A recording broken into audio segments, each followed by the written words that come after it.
uma explosão ocorre quando uma grande quantidade de energia é liberada subitamente. Essa energia pode vir de uma reação química envolvendo materiais explosivos, e nesse caso é chamada de explosão química. Os explosivos, portanto, são substâncias químicas capazes de liberar grande quantidade de energia em um intervalo de tempo muito curto. E durante a explosão química, uma transformação isotérmica extremamente rápida ocorre, resultando na formação de gases muito quentes. A história dos explosivos começou na China, com a descoberta da pólvora. Durante 500 anos, esse foi o único material empregado para detonar canhões, bombas e pistolas, até que foi descoberta pelo químico italiano Ascanio Sobrero a nitroglicerina, um líquido oleoso formado pela reação da glicerina com uma mistura de ácidos. As substâncias explosivas são classificadas em categorias, de acordo com seu comportamento. Por exemplo, se são muito sensíveis ao choque e à chama ou não. Um aspecto químico importante é que os explosivos não dependem de fonte externa de oxigênio, ou seja, não precisa de ar para detonar, pois são constituídos de moléculas que possuem uma parte oxidante e outra redutora. Ou então, a espécie oxidante é um dos componentes da mistura. Acredita-se que a invenção da pólvora aconteceu na China pelos alquimistas, apesar de não existirem registros concretos sobre quando ou quem inventou a primeira fórmula. Sabe-se que era composta por nitrato de potássio, chamado de salitre, carvão e enxofre, cada um dos componentes com concentrações diferentes, e denominava-se pólvora negra. O registro mais antigo da fórmula da pólvora negra que se tem notícia foi feito pelo monge franciscano Roger Bacon, em 1249. Bacon, em seu tratado Sobre a Nulidade da Magia, descreve algumas composições explosivas à base de salitre, carvão de madeira e enxofre. As porcentagens de seus componentes não podiam variar muito, pois qualquer variação comprometia o ritmo da queima da pólvora. Na queima, o enxofre atua como catalisador, dando origem à combustão, enquanto o carvão funciona como combustível. O nitrato de potássio é o comburente, ou seja, o oxidante, fornecendo o oxigênio para alimentar a combustão. Foi um frade alemão quem, no início do século XIV, criou a primeira arma de fogo, inaugurando o uso da pólvora para fins bélicos.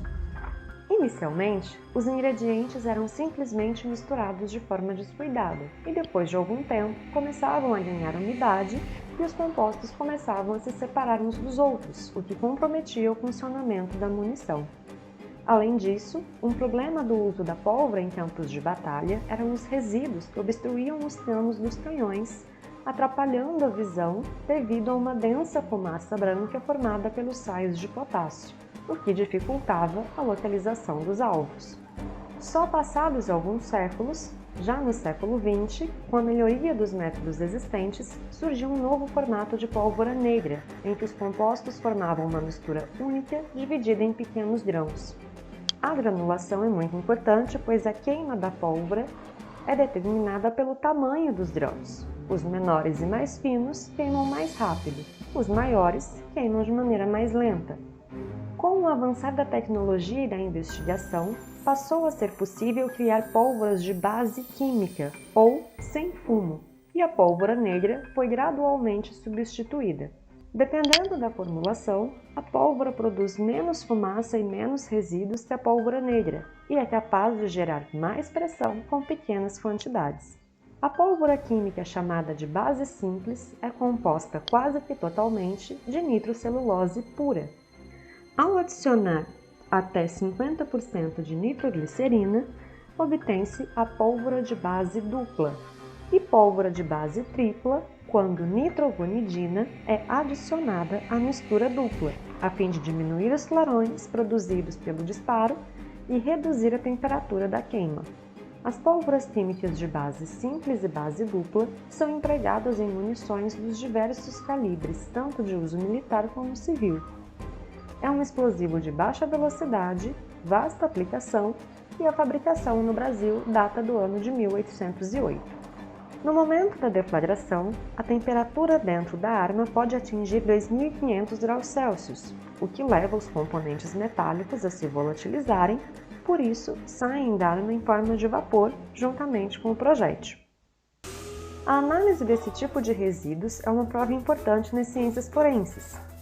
A análise do resíduo de disparo pode ajudar a identificar suspeitos, estimar a que distância a arma foi disparada, confirmar ou desmentir álibis e até distinguir entre um caso de homicídio e suicídio.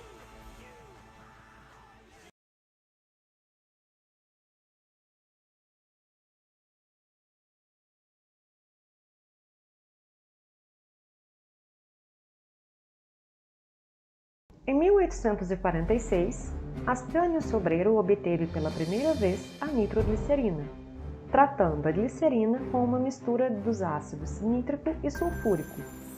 Depois de um acidente que deformou seu rosto, Sobreiro desistiu das pesquisas e do uso da nitroglicerina. Para sua síntese, a glicerina sofre uma reação de nitração. O problema da nitroglicerina é que ela é altamente instável, a ponto de explodir com o mínimo de calor, contato ou fricção. É altamente sensível ao choque, apenas balançar o líquido pode causar a explosiva decomposição em gases nitrogênio, dióxido de carbono, água e oxigênio. Isso cria grande dificuldade de manuseio, o que nos leva à dinamite. Alfred Nobel pode ser considerado como referência mundial da pesquisa, desenvolvimento e industrialização de explosivos.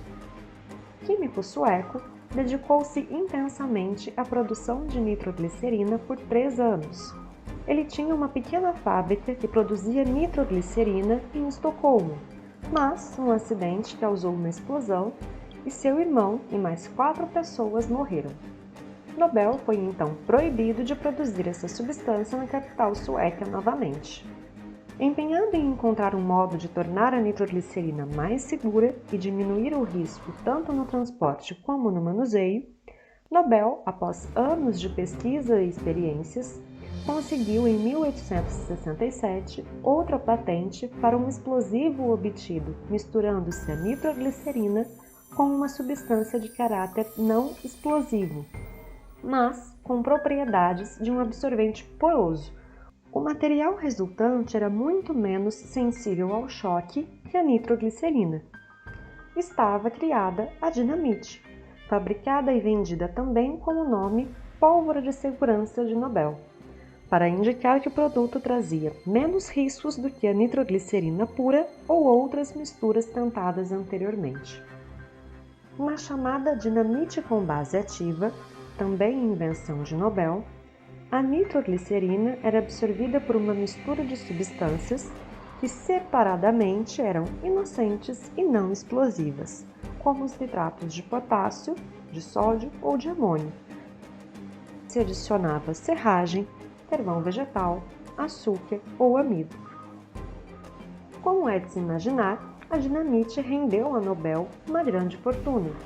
Um ano antes de morrer, fez um testamento determinando que 94% de sua fortuna deveria ser dedicada a um prêmio destinado a pessoas que prestassem grandes serviços para a humanidade nas áreas de física, química, medicina, literatura e paz. Desde 1901, o Prêmio Nobel homenageia e é entregue para aqueles que fazem realizações notáveis nessas áreas. A dinamite continua sendo empregada nas construções de rodovias, nas minerações, explorações de petróleo, construção de hidrelétricas ou ainda em demolições controladas.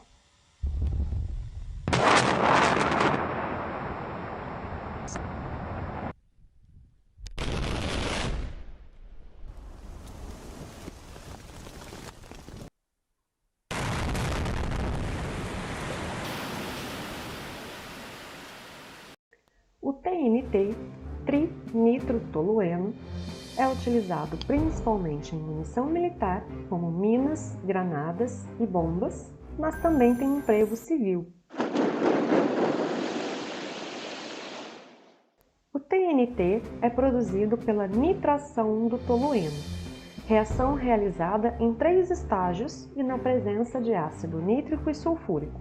No final, além do produto explosivo, formam-se impurezas que são retiradas por sucessivas lavagens com água. Os compostos presentes na água amarela, obtida da primeira lavagem, e na água vermelha, obtida na segunda lavagem, têm caráter tóxico e, por isso, os resíduos da produção do TNT devem passar por tratamento. Às vezes, vemos essa sigla em explosivos e dinamites de filmes e desenhos animados.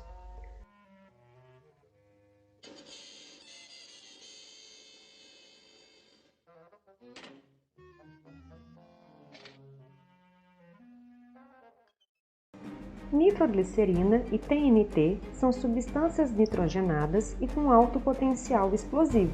No entanto, são diferentes. A nitroglicerina é um óleo viscoso de coloração incolor a amarelado, lembrando um mel.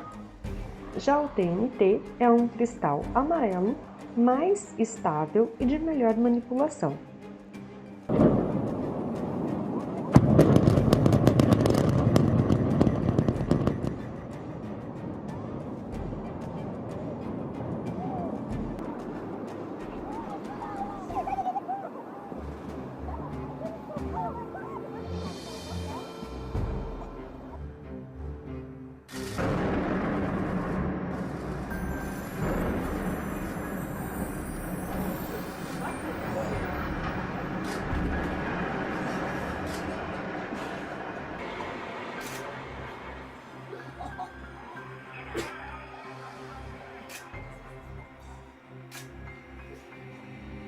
Explosões, bombas, até podem ser interessantes, mas é melhor vermos apenas a distância.